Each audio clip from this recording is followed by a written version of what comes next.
हुआ है मसौरी रहुआ रोड स्थित में क्लिनिक हॉस्पिटल खुला है और किस तरह व्यवस्था छोटे बच्चे के लिए व्यवस्था है वो बताएं। जी, यहाँ सारे बच्चों से संबंधित सारी सुविधाएं हैं। एनआईसीयू है, मेरे पास पीआईसीयू है, जनरल वार्ड है, प्राइवेट रूम है। इमरजेंसी से लेके सामान्य सेवा बच्चों के लिए उचित परामर्श, सारी सुविधाएं यहाँ पे उपलब्ध हैं। देखा गया है कि अभी जो गर्मी का समय है, बरसात शुरुआत हो गया है, तो इस अपने बच्चे को कैसे देखभाल, इस तरह के बच्चों को प्रॉब्लम हो रहा है तो उसको कैसे बचाव रखना चाहिए माता पिता को वो बताएं। उसको पानी उसको पिलाएं, उसको फ्रूट्स खिलाएं। हाइड्रेशन मेंटेन रखना है बच्चों को। बाहरी आहार का सेवन उनका कम से कम करें। इन्हीं सब चीज़ों का ध्यान रखना होता है। अभी देख रहे हैं कि छोटे बच्चे में 10 साल के बच्चे को सर डायबिटीज हो रहे हैं। क्यों हो रहे हैं सर डायबिटीज 10 साल के बच्चे को? पहले तो युवा पीढ़ी ग्रसित है, ये हैं ओल्ड एज वाले को होता था, अब छोटे मासूम बच्चे को हो रहा है डायबिटीज। ये सब बाहरी खान पान का जो सेवन बच्चे कर रहे हैं, जंक फूड का सेवन बहुत ज़्यादा कर रहे हैं, उनसे भी है। कुछ तो इनमें जेनेटिक भी आ रहे हैं। तो इन सब चीज़ों से ज़्यादा बच्चे घर का संतुलित आहार करें, बाहर के भोजन से बचें। जितने जंक फूड का सेवन कर रहे हैं उन सबको बंद करने की ज़रूरत है। खासकर देखा गया है कि बच्चों में ग्रोथ नहीं बढ़ रहा है। बहुत से बच्चे के, किसी को मतलब कि जो मोटापा भी बच्चे में बढ़ रहा है, किसी को दुबले पतले भी हैं और किसी बच्चे में चिड़चिड़ापन भी अधिक बढ़ रही है बच्चों में। ये सब समस्या आ रही है बच्चों में। बहुत ज़्यादा कॉमन है आजकल। हर पेरेंट्स आते हैं तो यही कंप्लेन होता है कि सर बच्चा हमारा खाता नहीं है, बच्चा हमारा कुछ भी नहीं खाता है। सबसे ज़रूरी है कि सबसे पहले बाहर के आहार को बंद करें। जितना बाहर का आपको तला भुना चीज़ बच्चे खाते हैं उसमें मैदा होता है, इन सब चीज़ों को बंद करेंगे तो अपने आप उन्हें भूख लगेगा। घर का सिंपल सादा उनको भोजन दें, जो कि बहुत आजकल गार्जियन बच्चे सबसे ज़्यादा क्या हो गया कि फ़ोन आजकल देख के बिना फ़ोन के नहीं खाते हैं। तो थोड़ा सा उन्हें समझाने की ज़रूरत है, थोड़ा सा उनकी प्रॉपर काउंसलिंग की ज़रूरत है। घर का सिंपल सादा भोजन खाएंगे तो भूख लगेगी और वजन बढ़ेगा। बच्चों में ये भी देख रहे हैं कि चिड़चिड़ापन अधिक बढ़ हो रहा है सर। चिड़चिड़ापन का बहुत बड़ा कारण आजकल फोन है। बहुत बड़े मतलब माँ बाप को थोड़ा सा समय की भी कमी होती है, तो फोन हर बच्चे बिना फोन के खाते नहीं है। उसकी वजह से उनमें चिड़चिड़ाहट होती है, खून की कमी होती है। खाते नहीं है तो खून की कमी होती है, कमजोरी होती है, आयरन की कमी होती है। तो इन सब चीज़ों पर ध्यान देने की ज़रूरत है। संतुलित खाना उन्हें अगर भोजन कराएंगे, आहार देंगे तो खून का विकास होगा, खून बढ़ेगा उनमें, जिसकी वजह से उनमें चिड़चिड़ापन कम होगा। अभी बच्चों में देख रहे हैं कि जो सीजनल केसेस होते हैं तो बच्चे मतलब कि जो है से किसी किसी माँ को मतलब कि जो है से 7 महीना 8 महीना पर मतलब डिलीवरी हो जाता है, जिससे बच्चे कमज़ोर होते हैं। इस तरह की समस्या आती है बच्चों में। जो तो उस तरह की जो बच्चे को समस्या आती है क्यों हो रही है? माँ के भोजन का ध्यान रखना बहुत ही ज़रूरी है। एंटीनेटल पीरियड में माँ को कम से कम हर जगह दिखाना चाहिए। 2 दिन अल्ट्रासाउंड में ज़रूरी होता है, टिटनेस के इंजेक्शन ज़रूरी होते हैं, माँ का उचित पोषण आहार उसमें ज़रूरी होता है। खासकर देखते हैं कि जो जो निचले आपके इसमें शहर वाले क्षेत्र में है, आहार का ध्यान इतना नहीं रखते हैं। अगर माँ का आहार उचित रहेगा, माँ का आहार अच्छा रहेगा, एक वो रहेगा बैलेंस डाइट अगर रहेगा तो अच्छे व्यंजन लेंगे, उनका वजन सही होगा। बहुत बड़ा कारण है कि माँ का आहार सही नहीं होना।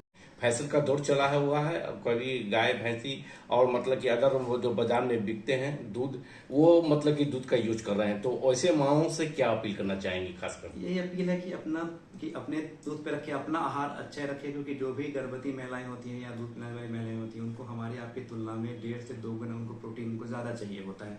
तो अच्छा भोजन रखें, समय दाल लें, हरी सब्जियां लें, प्रोटीन युक्त भोजन लें। दूध होगा उनमें दूध, तो फिर वो बच्चे को दूध अच्छा पिला पाएंगे। क्योंकि यही कंप्लेन होता है कि सर दूध नहीं आ रहा है, दूध नहीं आ रहा है। ऐसा नहीं है, हर माँ को दूध आता है। ठीक है, तो उचित आहार रखेंगे तो दूध आएगा, तो अपने दूध पे रखेंगे तो बच्चे का विकास होगा। 10 महीने के बच्चे 11 महीना के बच्चे में खासकर ये देखा जा रहा है कि बच्चों को क्या खिलाना चाहिए, क्या पिलाना चाहिए, वो माँ नहीं जानकारी होती है। और खासकर गांव के जो महिलाएं हैं उनमें सब प्रॉब्लम होता है जब जानकारी है। आप लोग जागरूकता भी करते हैं, लोगों को शिविर लगा के जागरूकता करते हैं, लोगों को सरकार का भी आदेश है जागरूकता करना। तो इसके लेके खासकर गांव के जो महिला अपील है कि बच्चों के भोजन पे ध्यान दें। 6 महीने तक तो माँ का दूध उनके लिए पर्याप्त होता है। 6 महीने के बाद बच्चों को ऊपरी पोषण, ऊपरी आहार की जरूरत होती है। तो उसके लिए उन्हें यही हम बताते हैं कि स्टार्टिंग में कुछ भी जैसे पानी जैसा बना के देना है, जिसमें कि एप्पल पीर आ गया, आपको सेव का पीरियड आ गया, आलू दही हो गया, दाल पानी हो गया, चावल पानी हो गया। तो अपने लेवल पे हम काफ़ी उन्हें बताने की कोशिश करते हैं, उन्हें काफ़ी हद तक एजुकेट करने की कोशिश करते हैं।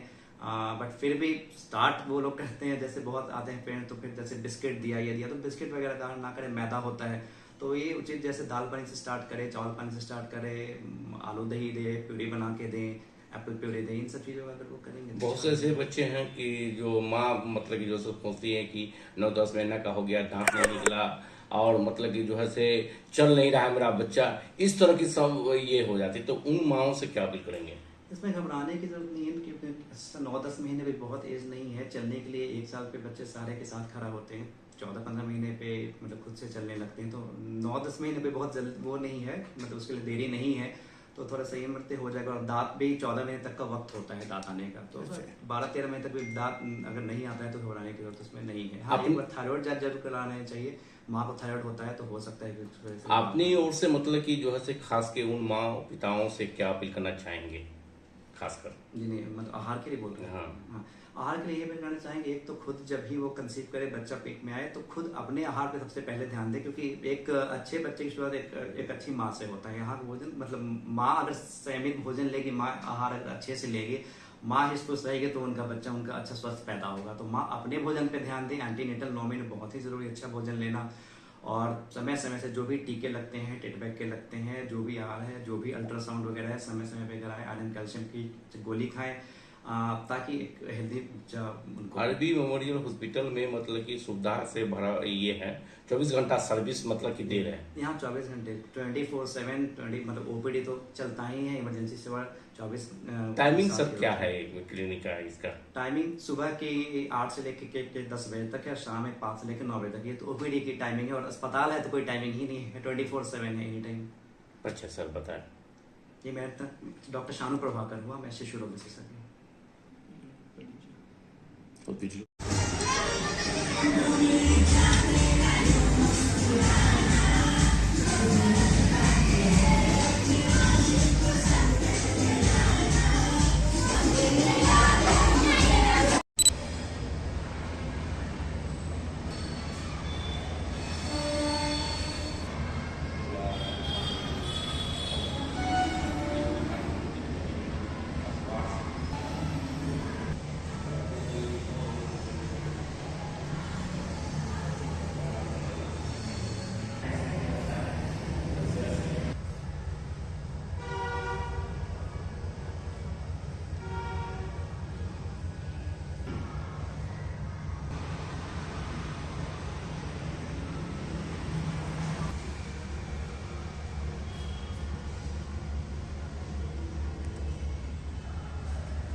मुजफ्फरपुर में बहुत चर्चित हो रहे हैं, और खास के उन छात्र छात्राओं को जो बेरोजगार बैठे हुए हैं, जो सोचते हैं मैट्रिक इंटर करने के बाद क्या करें क्या नहीं करें, ऐसे बच्चे को जागरूकता करके और उसके लिए उच्च शिक्षा और स्वरोजगार देने का काम कर रहा है। इसी में आप बहुत ज़्यादा नाम कमाए हैं पूरे उत्तर बिहार में।